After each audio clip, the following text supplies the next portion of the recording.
Hey guys, it's Alicia with WTI. You may be looking for a way to add some vibrancy and some life to your space, but maybe you don't have a good spot to really take care of a live plant, or maybe you just don't want to. Then this artificial olive tree from JUSTOYOU is the perfect solution because it is very realistic looking, it's super pretty, and it really makes any space look extra special wherever you place it. So I love this tree because it is such a nice big size. It's really a statement piece.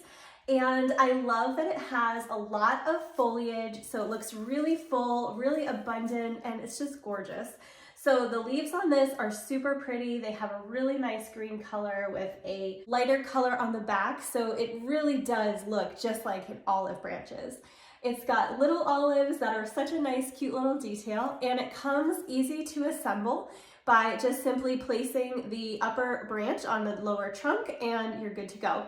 It also comes in a very simple black pot that is filled with cement, so it's very stable and you cannot easily tip it over, which is great for safety with pets and kids.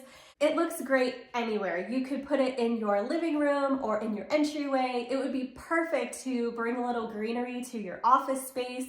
So many options, and it is just a really great product. It's super durable and well made. The branches are actually bendy inside, so you can really customize the look to get exactly what you're going for. So if you're looking for an easy way to add some life and vibrancy to any space, then I would definitely check out this olive tree from JUSTOYOU. I've been really happy with the quality and the look of this olive tree. I think it's gonna last a long time and look amazing no matter where it goes. And that is my point of view.